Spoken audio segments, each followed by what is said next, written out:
अस्सलामुअलैकुम, good morning and welcome to morning with Jugan. Viewers, आज हम बात करेंगे बारात की, या जिसको हम शादी वाला फंक्शन कहते हैं, जिसको मेन फंक्शन भी लोग कहते हैं कि मेन फंक्शन बारात और वलीमा ही होता है। अच्छा, अब बारात के दिन बहुत सी चीज़ों को मद्देनज़र रखना होता है। एक तो बहुत से लोग जो हैं जिस दिन बारात होती है उसी दिन निकाह करते हैं। स्टेज पे आजकल ये बहुत ज़्यादा ट्रेंड है कि पहले निकाह किया, उसके बाद बाकी की जो रस्में हैं, रसूमात हैं, उनको कंटिन्यू किया।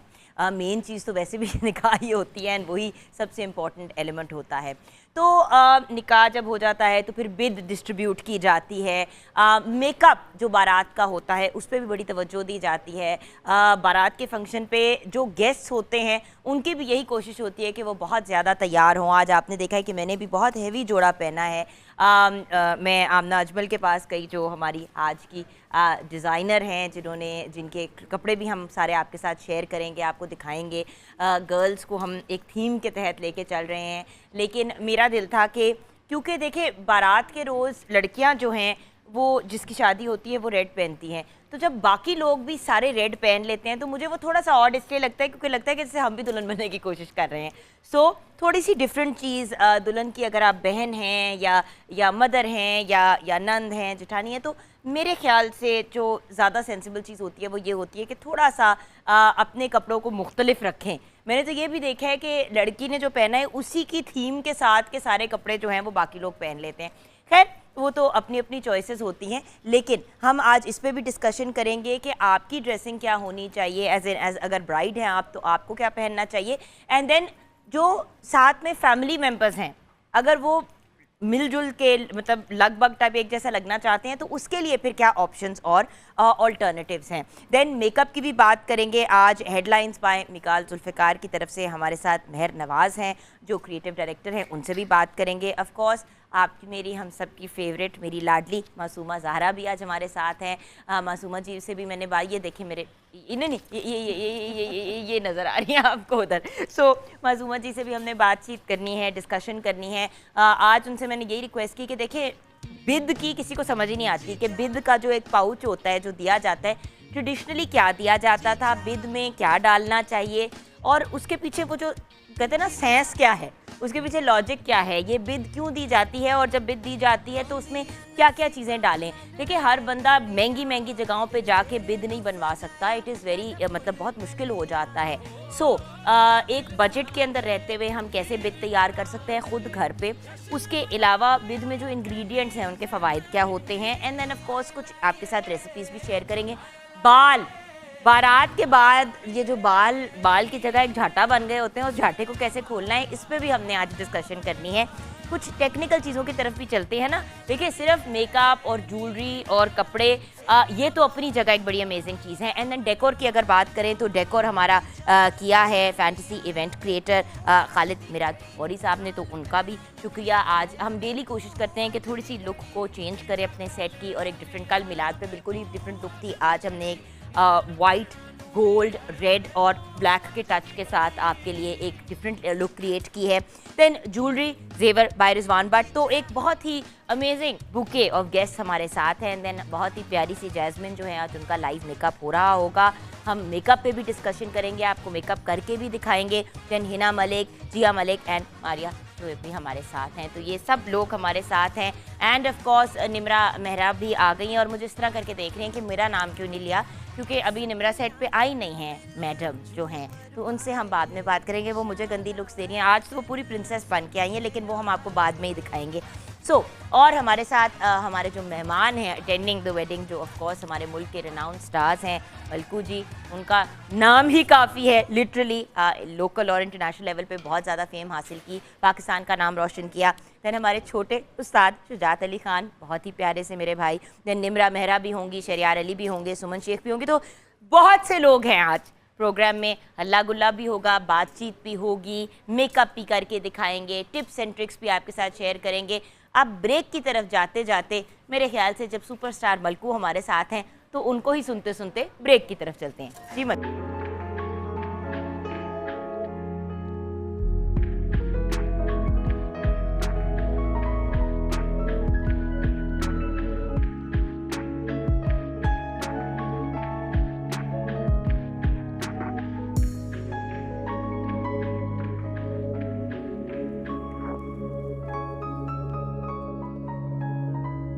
Welcome back from the break. Viewers, इस वक्त जो सारे लोग हैरान हो रहे हैं कि मैंने इतना हैवी आउटफिट पहन कैसे लिया, इसका सारा क्रेडिट जो है वो आमना अजमल को जाता है। वाहिद इंसान है जिसके ब्राइडल्स चाहे कितने भी हैवी हो मैं खुशी खुशी पहन लेती हूँ बिकॉज दे कंफर्टेबल। होता ही है कि बहुत से लोग जब इस तरह आपको जोड़े भेजते हैं, आप जब पहनते हो तो वो आपको इतने चुभ रहे होते हैं, आप इतने अनकंफर्टेबल होते हो कि कोई हद नहीं होती। लेकिन आमना के ब्राइडल्स का और आमना का जो फॉर्मल कलेक्शन है, मैं इसके बारे में ये ज़रूर कहना चाहूँगी, not just because she is my friend and like my sister, but because मैंने एक्चुअली आमना को ग्रो करते हुए देखा है। बल्कि इनकी एक ज़माने में वेस्टर्न कलेक्शन भी थी जिसकी आज तक मेरे पास जैकेट है, and I have to tell you that white one जो कन्वर्ट भी आप कर सकते हो, मैं आज भी वो पहनती हूँ।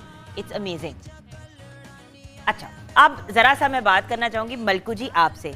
आपको तो भंगड़ा वेडिंग किंग कहा जाता है, मतलब शादियों करने के केस में नहीं, मतलब शादियों में के लिए गाने क्रिएट करने के लिए। एक ही है, अल्लाह का शुक्र है, अल्हम्दुलिल्लाह। और हमने ये मेंटेन रखना है इंशाल्लाह, ये कमिटमेंट है आप हाँ। ऑन एयर कर दिया। yes। आज आप एक शादी के स्टेज पे ये वादा कर रहे हैं। मैं ये वादा कर रहा हूँ कि मेरी जो बीवी है वो दुनिया की खूबसूरत तरीन लड़की है, खूबसूरत तरीन लड़की है, और ये सच भी है, ऑसम लड़की है, क्योंकि एक आर्टिस्ट के साथ जिंदगी गुजारना बड़ा मुश्किल है, बहुत मुश्किल काम है। नहीं, इसके दो रीजंस है। एक, क्योंकि व्यूअर्स एक्चुअली जब आप मीडिया में काम करते हो आपकी, और स्पेशली सिंगर की, तो कोई लाइफ ही नहीं होती। 24 घंटे ट्रैवल कर रहे होते हैं। अभी फॉर एग्जांपल जैसे कि अगर मलकू लाहौर में है, लाहौर में अभी आज मेरा शेखुपुरा शो है रात को, और कल मेरा सादकाबाद, परसों भी सादकाबाद। यू सी, मतलब आप एक तो आपकी ट्रैवलिंग इतनी होती है बिजी, दूसरी बात फैन फॉलोइंग क्रेजी, जब फीमेल फैन फॉलोइंग भी होती है। देखिए मेल जो सिंगर्स होते हैं, लड़कियां बहुत ज्यादा उनके पीछे, फीमेल जो होती हैं उनको लड़के बहुत ज्यादा। ये एक नॉर्मल सी चीज़ है, पूरी दुनिया में ऐसा होता है, कोई एबनॉर्मल बात नहीं है। लेकिन जिसकी शादी हुई होती है ऐसे इंडिविजुअल से, उनके लिए ये सब चीज़ों को हैंडल करना, बर्दाश्त करना और पॉजिटिव रहना ईजी नहीं होता। तो आज हम सैल्यूट करते हैं उन सब खवातीन और मर्द हजरात को who are married to artist और media personalities. It's not easy. Even designers की कोई जिंदगी नहीं होती है, आमना भी 24 घंटे इधर उधर फुदक रही होती है। आई मीन हम सबका काम कुछ ऐसा है, एनी वर्किंग मैन और वुमन, इट्स टफ। अच्छा मलकू जी, नया सॉन्ग आने जा रहा है, एक शादी सीजन का आप गिफ्ट देने जा रहे हैं लोगों को। जी बिल्कुल, फिजा और मैंने किया। आज वो आ नहीं सकी, पता है वो लेट बॉस हुई थी, आप रात को इकट्ठे थे। आज फिजा की बर्थडे थी, by the way happy birthday Fiza. We love Fiza Ali. And by the way अभी ऑन एयर आने से पहले यही बात हो रही थी, आपने का गवाह है इस बात की कि मैंने यही कह रही थी कि मैं one of my favourite guest और मॉर्निंग में जुगन, मैं कहीं पे भी शो करूँ इस फिजा, बिकॉज इतने मजे की बातें करती है, इतनी पॉजिटिव मोड में आती है। सिर्फ ऑन एयर उसका नहीं ड्रामा होता of being whatever, actually on air end of air उसकी एक ही पर्सनैलिटी, स्वीट लविंग, हर किसी को साथ लेके चलने वाला। तो फिजा हैप्पी बर्थडे, खुश रहो, आबाद रहो, वी लव यू एंड हम सब तुम्हारे फैन हैं। हैप्पी बर्थडे मेरी जान। और आज हम उनका जो सॉन्ग है वो आप निम्रा के साथ इन कोलैबोरेशन निम्रा जो करेंगे, क्योंकि फिजा ने बड़ा अच्छा गाया। और एक गाना मैं बल्कि कहना चाहूँगा कि फिजा ने पहली दफ़ा इतना अच्छा गाना गाया, जानी, माशाल्लाह। वो बहुत अच्छा है वो गाना। 15 दिन में 1.7 million. Actually, Fiza is a brilliant singer. Yeah. She's a great actress. She's a wonderful host. She's a beautiful model and an amazing, एक बहुत amazing माँ भी है। लेकिन गाना बहुत खूबसूरत गाती है और परफॉर्मर है। Yes. प्रॉपर, जिस तरह मैं आप लोगों को हमेशा कहती हूँ ना कि एक सिंगर होना काफी नहीं होता, सिंगर के साथ एक परफॉर्मर होना जरूरी होता है, एंटरटेनर होना जरूरी है। अच्छा, शादियों पे आप दोनों से भी मैं यही पूछना चाहूंगी कि शादियों में सबसे ज्यादा इंजॉय किस चीज को करते हो? बिल्कुल गाना बजाना। और अच्छा नहीं करते हो? और जो मलकू भाई ने कहा नोट उड़ रहे हो, ये तो मजा आता है, ये तो अच्छी बात है। I mean the fact is, ये तो एक हमारा एक ट्रेडिशनली चीज है कि जो परफॉर्म कर रहे होते हैं उनको एक अमाउंट भी मिलता है, उसके अलावा वो एक जुगन, मुझे ना कुछ दिन पहले सुहेल बड़ाई साहब ने फोन किया कि कहाँ मजा आता है, प्लेबैक में या वेडिंग पे गाने में? मैंने कहा वेडिंग में। कहते हैं क्या मतलब? मैंने कहा वो पैसे ज़्यादा होते हैं, ऑफ कोर्स। कहते हैं मैंने पैसे के लिए इंसान कर रहा होता है। बल्कि मैंने तो मलकू स्टूडियो में पूरा एक सीज़न किया है वेडिंग सॉन्ग्स का। हाँ जी। डिफरेंट आर्ट, निर्मल रॉय है उसमें, एलिज़ाबेथ रॉय है, नूरा जी हैं, काफ़ी आर्टिस्ट हमारी जिन्होंने एक वेडिंग सीजन किया है। और अब जो नया गाना है ये फिजा जी के साथ है कि आज मेरे यार दी शादी। आपको पता है कि मैं कोशिश करता हूँ कि नई चीज़ लेके आऊँ। तो ऐसा करते हैं कि ब्रेक के बाद हम ये सॉन्ग सुनते हैं और इसको ऑफिशियली लॉन्च करते हैं और व्यूअर्स आपके साथ शेयर करते हैं। इट्स एन अमेजिंग सॉन्ग और हमने सोचा कि जब हम एक वेडिंग का पूरा वो सब कुछ सेटअप लेके चल रहे हैं तो उसमें परफॉर्मेंसेज और गाने और टप्पे और ये सब चीज़ें बहुत मैटर करती हैं। यानी बड़ा कंपटीशन हो रहा है आज, मुल्तान, सरगोदा, लाहौर, फैसलाबाद, आज टप्पों का। पाकिस्तान के आर्टिस्ट हमारे साथ हैं, all of whom have international fame माशाल्लाह। ब्रेक के बाद वापस आएंगे मलकू जी और फिजा जी के सॉन्ग के साथ।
अमेजिंग सॉन्ग मलकू जी, क्या बात है, amazing. Fiza great job Malku ji and Fiza की अमेजिंग। निम्रा थैंक यू आपकी कंट्रीब्यूशन का, जो आपने बीच में अपना हिस्सा डाला। Suman you are looking gorgeous. By the way wardrobe like I said is by Amna Ajmal. आइए ना इधर madam. Amazing wardrobe. Amazing clothes, Amna, honestly. And the point is comfortable. सबसे ज़्यादा इम्पोर्टेंट ये होता है कि इंसान कंफर्टेबल हो। सबसे ज़्यादा भाग दौड़ बारात के फंक्शन पे होती है, इन लॉज ये वो सारी चीज़ें करनी होती हैं, और सबसे बड़ा मसला ये होता है कि कपड़े जब अनकंफर्टेबल होते हैं, बंदा गिर रहा होता है, पड़ रहा होता है, तो वो बड़ी ही एक ऑकवर्ड सिचुएशन हो जाती है। और सिर्फ मेरे ख्याल से एक औरत ही समझ सकती है, एक औरत के मसाइल कि यार कपड़े भी सही होने चाहिए, वरना मियाँ को क्यों कह रहा था ये दुपट्टा संभालो 1 मिनट, भाई मेरी वो पीछे से लहंगा जरा उठा लो, अगला बंदा इरिटेट हो रहा होता है। तो कंफर्टेबल होना भी बहुत जरूरी है। बंदा दुपट्टा संभाले या बच्चे संभाले, और अगर बच्चे नहीं है तो फिर मियाँ संभाले। ये बड़े मसाइल है ना, शादियों में मियाँ अपनी अगली बीवी ढूंढनी शुरू कर देते हैं। बिल्कुल भी नहीं करना चाहिए ऐसे। हम जाएंगे एक ब्रेक की तरफ, ब्रेक के बाद जब वापस आएंगे आज हमने वार्डरोब भी डिस्कस करनी है, लेकिन उससे पहले थोड़ा सा मेकअप की तरफ जाएंगे। हेडलाइंस बाय मिकाल जुल्फिकार की तरफ से महर आई है, महर से भी हमने बातचीत करनी है, एंड मासूमा जी कुछ विद से रिलेटेड भी आपने गाइड करना है। जेवर रिजवान भाई ने बड़ा खूबसूरत आज हम सबको पहनाया हुआ था। आज मुझे कुछ अपने इयररिंग्स ज़्यादा ही पसंद आ गए हैं। ये देखिए पसंद वाले मेरे इयररिंग्स, ये देखिए।